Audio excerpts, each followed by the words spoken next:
The controversy over breast cancer funding to the Planned Parenthood organization underlined the extent to which conservative groups now influence women's health access. Is there a war on women's health care? You're watching Inside Story Americas from Washington.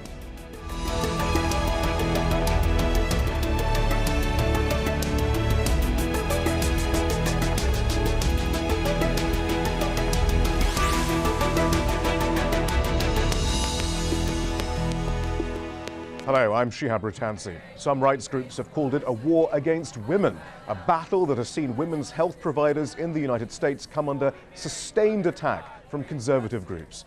Last week, the issue came to the fore again when one of the country's best-known breast cancer charities, the Susan G. Komen Foundation, decided to end funding to clinics run by Planned Parenthood. Komen's action triggered an avalanche of protests and donations for Planned Parenthood. Its supporters say the organization was targeted because it provides abortions for women as part of its healthcare services. The backlash eventually saw Komen claim to have reversed its decision, although future funding for Planned Parenthood is still far from assured. The row points to a long-running assault from anti-abortion campaigners, one which last year became lodged into the budget debate that almost shut down the US government. Recently, the issue has widened beyond abortion, with conservatives wanting to end federal funding for family planning and contraceptive services. President Barack Obama is not immune from criticism either, after he blocked over-the-counter sales of the Plan B morning after pill to girls under 17, overruling the decision of his own Food and Drug Administration. Kimberly Halkett reports from Washington, D.C. Planned Parenthood's more than 800 clinics, like this one in Washington, D.C., have long been a target of abortion opponents in the United States. But what many don't realize is that abortion services are just one of the things that Planned Parenthood provides. They also offer cancer screenings, flu vaccines, pregnancy tests, even cholesterol checks. In a country without a nationalized health care program, millions of men, women, and teens simply cannot afford to see a doctor. So clinics like Planned Parenthood are often one of their only options for receiving low-cost, quality health care. But because the clinics also offer abortion services, abortion opponents are fighting to see that they no longer receive federal funding. Now, abortion's been legal in the United States for 40 years, but since then, opponents have been trying to achieve a federal ban on the procedure, and they've been unsuccessful. So in 2010, they took their efforts to the state level, electing in a wave of anti-abortion politicians and governors who in 2011 in 24 states passed 69 laws restricting the procedure, and more laws are expected in 2012. Now, President Obama is on record as saying he is committed to protecting a woman's right to access an abortion. But Republican opponents on the campaign trail feel differently. And social conservatives say that they will continue their push to try and limit abortions, not just at Planned Parenthood clinics, but all across the United States. So, is women's health being damaged by politics in the US? With me to discuss this are Hadley Heath, who's a senior policy analyst with the Independent Women's Forum. Next to her, Tara McGuinness from the Center for American Progress. And from Boston, Massachusetts, Judy Norsigian from the women's health advocacy group Our Bodies, Ourselves.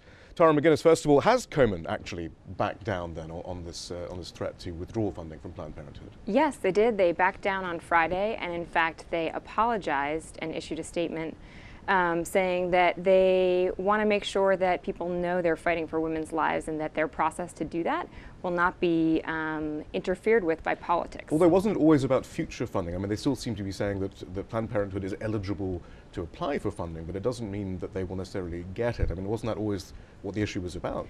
I think the fundamental issue here was a small group of people were attempting to make political a very broad women's health issue. I myself have an aunt in my family is a two-time breast cancer survivor.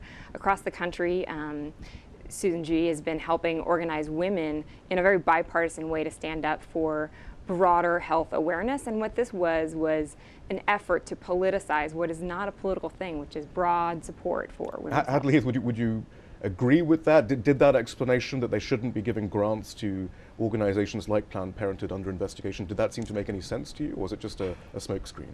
Well, ultimately, the Komen Foundation is going to be held accountable by their donors, people who fund them. They're a private organization. They rely on donations from individuals and in the private sector. So if people don't like the way that Komen is awarding grants or the standards that they select, then those people are free to stop giving money and give their money to other organizations. I think is actually happening right now. But actually, we should probably... Yeah, it's probably worth mentioning that Planned Parenthood, in the wake of this, Planned Parenthood, which provides women's health services, raised $3 million, way more than they would have received from Susan G. Komen. And I think it's telling that this is an issue that people care about because of the the services that are provided to women's health. Let's remind ourselves then of what Planned Parenthood actually does. It's the largest provider of reproductive health services in the US. Tests and treatments for sexually transmitted diseases make up 35% of Planned Parenthood's activities. Another 35% is spent on contraceptive services. Cancer screenings account for approximately 1/6 of its activities. Abortion services make up 3%. About 1/3 of its $1.1 billion annual budget comes from the US government, but federal funds can't be used for abortion. All 4 Republican candidates have pledged to end government assistance if elected president. Judy Norsigian, then, why is Planned Parenthood such a target for various forces in American political society right now, do you think? Well, we have to step back for a minute, I think, and look at the bigger picture. I've been doing this for more than 4 decades. We just celebrated the 40th anniversary of Our Bodies, Our Cells last October with our global partners from around the world, many of whom are struggling with similar phenomena where women's health is being politicized, even more so. It always has been. But we've seen in this circumstance as an opportunity to shine the spotlight on what Komen's past record has been. It's not just abortion that's of concern. It's the fact that Nancy Brinker opposed the Patients' Rights Bill. She opposed legislation that would have provided services for women who got positive mammogram results. And despite her opposition, Congress still passed that legislation so that low-income women could actually get services if they got a positive mammogram result. Nancy Brinker is the CEO of Susan G. Komen. I think it's really important people understand there's tremendous support on the part of Brinker for the Republican agenda, for the Bush family, and that if they support her philosophy and her position, that's fine. But I think many Komen supporters did not realize this. Tara McGuinness, I mean, that is the point. I mean, Susan G. Komen wasn't terribly a progressive organization in any sense, and yet it is possibly the most successful organization, certainly in bringing in the corporate donations and so forth. Do you think actually perhaps those are connected in some ways? I think, what Susan G. Komen was for many women was the face of breast cancer organizing in the country. And, this goes back to why Planned Parenthood was receiving a grant. Planned Parenthood screens over 1 million women. My mom's a nurse. As we know in this whole space, it's about prevention first. And it was the interception at something that's quite key in preventing people from getting breast cancer, which is screening, which is at the fundamental center of this attack on Susan G. Komen, and it backfired. Let's be very important that can I interrupt here? I want us to be very accurate. We're not preventing breast cancer. What we're doing with early screening and early detection is an early intervention. It's not prevention. In fact, one of the big criticisms of Komen for a long time is that until fairly recently they did nothing about looking at causation and about the links between the environment and breast cancer. Right. And they even engineered an Institute of Medicine study which is hugely problematic in terms of its methods and its conclusions. And the suggestion, Judy Norsigian, though, was it's partly because of its corporate donors, its closeness to companies like Coca-Cola or 3M, who use some chemicals that some suggest, well, many studies suggest has a link to breast cancer, that they were reluctant to look at environmental factors. Was there any truth in that, do you think? Oh, absolutely. Their conflicts of interest are here, there, and everywhere. And before anyone donates to Komen, they should look carefully. Go to Breast Cancer Action's website. Look at a piece called The Marketing of Breast Cancer that's been on Alternet since 2002. Learn more about their corporate connections and the fact that a very large percentage of the money donors give them doesn't go where they think it goes. Hadley Heath, then, I mean, there are some who make a distinction between Planned Parenthood and Komen in the sense that they say, well, Planned Parenthood is more of a feminist organization, perhaps, whereas Susan G. Komen is, and the American Cancer Society and others, they perhaps don't have that same agenda. Perhaps they're more interested in corporate benevolence as opposed to really understanding what causes breast cancer, and instead of really fighting for a social safety net for women. Would you accept that sort of distinction, perhaps? Well, I think the American people should investigate who they donate to, and I think in the case of Komen, there were some pro-life Americans who knew for years that Komen was awarding grants to Planned Parenthood, and for that reason didn't support the Komen Foundation. And last week we talked about donations surging for Planned Parenthood, but the Susan G. Komen Foundation also had a huge surge in donations from, I would suppose, pro-lifers who thought it was a good thing for them to stop awarding grants to Planned Parenthood. So there's two sides to this issue, and I think it's a mistake to paint all women as pro-abortion. Hey, Hadley, I just want to jump in there because I think when it comes to women's health, there aren't two sides to this issue.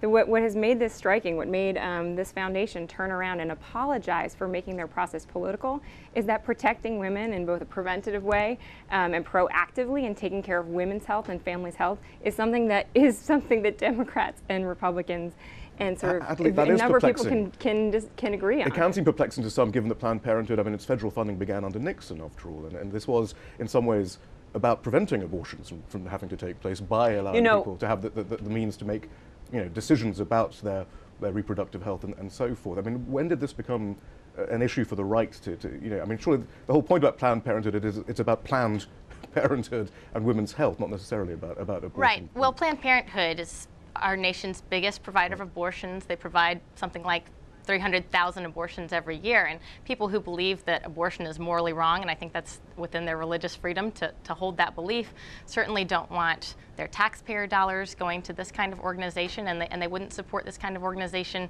at all. So I think it's like we saw last week with the events, people are going to express their opinions with their dollars, and I think that's a perfectly good way for our market to work. Judy Norsigian, you wanted to jump in there?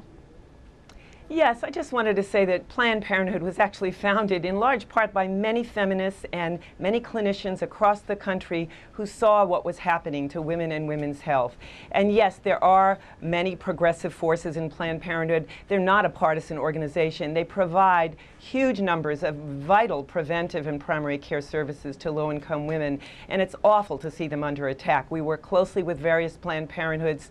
I think it's a problem, too, to suggest that feminism is a dirty word here. It's not. Feminists have long supported access to reproductive and sexual health services in a wonderful way, including our organization. What we see here, though, is a conservatizing trend in this country that I think has emboldened many who may not have done something like what Komen did last week, to thinking that this is the path of least resistance. I saw the reversal of their decision simply as damage control. I do not think there's been a profound change in perspective at all. And it made sense that they would do that. Look at the outcry that we saw. But we have to really look beyond just the choice issue and look at the broader issue of, are we going to have entitlements? Are we going to have government involvement in a productive way in the provision of services, especially to low-income women? And largely the Republican and the right wing want to eliminate those government-sponsored programs. They want whatever services poor women get to be the result of largesse. And Nancy Brinker said that herself. She thought the services should be donated by people who make individual contributions. That's not a good way to run a healthcare system. Tara McGuinness, then put this into the context of women's healthcare in America. It can sometimes be difficult to remember that much of what many take for granted right now was the result of major fights in the 70s and 80s, both to recognize the specific issues of women's healthcare and indeed breast cancer, for example, and acknowledge breast cancer, to really question the sort of treatments being given for breast cancer in the 70s and 80s and all that. I mean, there was a major struggle that was going on for a long time. Right? There was a major struggle going on, but I think, this particular example is a good case of what may have at one point been an excellent way to divide Americans is now failing. I think overwhelmingly these days, protecting women's health and investing in women's health is a broad thing that many Americans support, no matter what side. We fight a fair amount on almost every single form of policy in Washington, D.C., but women's health, strikingly, contraception, breast cancer screening, is something that has the overwhelming support of the American public. But we do hear this term, war on women, though, now more. I mean, yes, that does seem to be a pushback, isn't there it? is absolutely a war on women's health. It's coming from a very small minority of voices. And I think that the story we're here talking about today is a perfect example of how it's failed. This complete turnaround by Susan G. shows that In an era where many, many things can be made highly political, protecting women's health, preventing people from getting deadly diseases, proactively taking care of our families and allowing families to make their decisions. Those things are broadly supported by the American public, and these efforts to kind of divide them in Washington and attack particular groups are not working. $3 million in donations to Planned Parenthood in 3 days Hadley Heath, is a testimony. You don't to that. agree there? I don't agree. Well, I think it's just a moment. Fiscal little bit- conservatives don't, just because they don't want government funding for something doesn't mean they don't believe that thing should be supported or that thing should happen. Women's health screenings, for example. But I think it's very important to realize that when we have a big government, and regardless of what's happening among the perspectives of American people, at the federal policy level, President Obama's health care law, the Affordable Care Act, is what everyone's talking about. That is the health policy of the day. And we should be talking about how, if that's going to be beneficial or harmful to women's health, because in my view, government involvement is simply going to make the marketplace less efficient, and it's going to actually restrict those choices that you're talking about, that American families should be able to make their own choices. Well, then we should all oppose the Affordable Care Act, because it just makes it so that everyone has to follow certain mandates from the federal government. There's a lot of things inside the health care bill that people disagree with. Preventive care for women is one that has really broad support, even among people who didn't like the health care bill overall. In fact, there's a new poll out that shows that 8 out of 10 Americans across the board, not Democrats or Republicans, in fact, not only support contraception, but support the government ensuring access to contraception. Judy Norsigian, is this more than just a debate then about... Go ahead. I have to interrupt here, because I think we are seeing what the American public wants. That's one thing. But we are also seeing a hijacking of the political process, so that we have a candidate on the Republican side running for the presidency who wants to make contraception illegal. We're not talking about government funding. We have some really extremists out there who are gaining a platform.